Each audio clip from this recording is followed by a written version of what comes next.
Hi everybody, this is Liz with 143 Handmade, and I am here today to do another installment on my Crazy Quilt number 3. If you don't know what I'm talking about, please check out the info card and go back and watch the intro.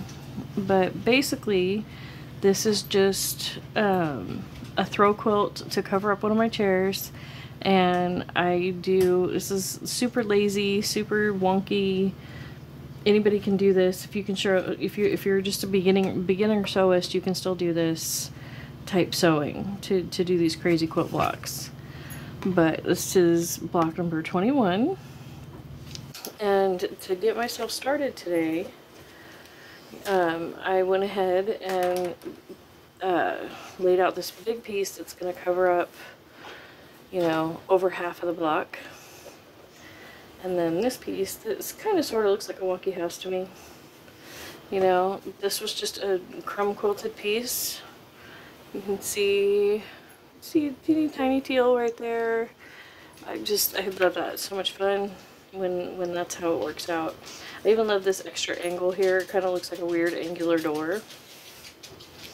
But so what I'm going to do is I'm just going to start out by doing just a regular straight stitch, because I really like the raw edge, the frayness, the frayed look.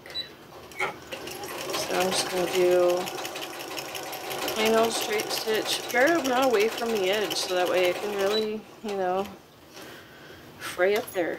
And that's okay. Lift up, give some texture to the blanket. I like that. But, again, just like with all of this, you can do it as precisely or as messy as it fits you, as it feels good, as you're practicing. This is an excellent project to just attempt anything on. Really, just use your scraps and try any block that you want to try, and it will be fine. It will work, no problem. Especially if you pick a color or two to have in every single block. So now that that's sewn down nicely, I have this other piece that is going to cover the other portion and going to look like ground. And you can see I left the house because it was so wonky edged. I pulled that down all the way, and now I'm going to use the straight edge of this fabric to actually sew my seam. So, thank you so much for joining me today for my Sewing Sundays.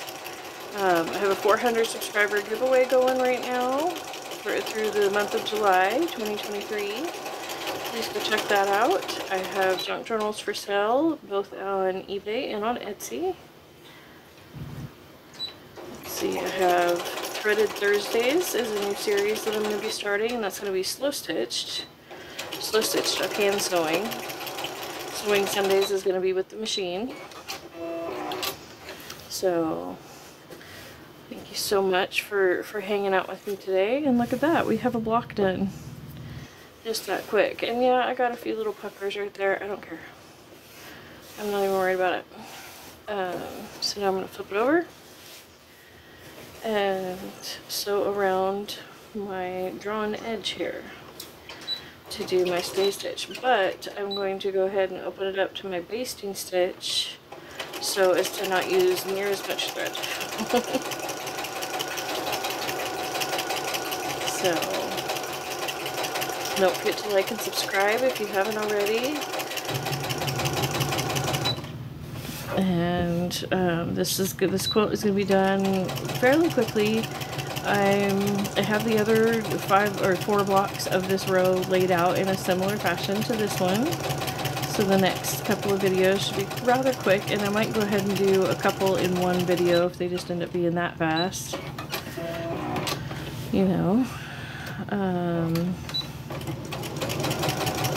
Let's see. What else do I have going on? I'll have a new junk journal series starting in August. I'm going to be taking a book from start to finish of my process, how I take an old book and turn it into a junk journal with a lacy cover.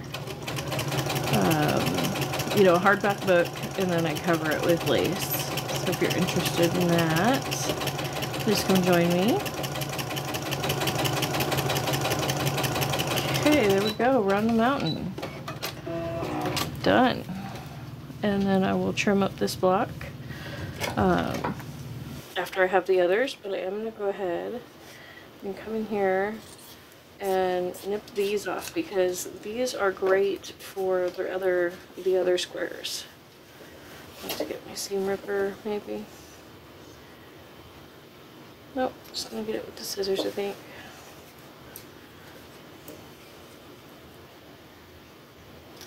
There we go. Yep. Those stitches up. And by trimming this, I now have this bulk to add to my other squares. So, thank you so much for joining me, and I can't wait to see you again next time.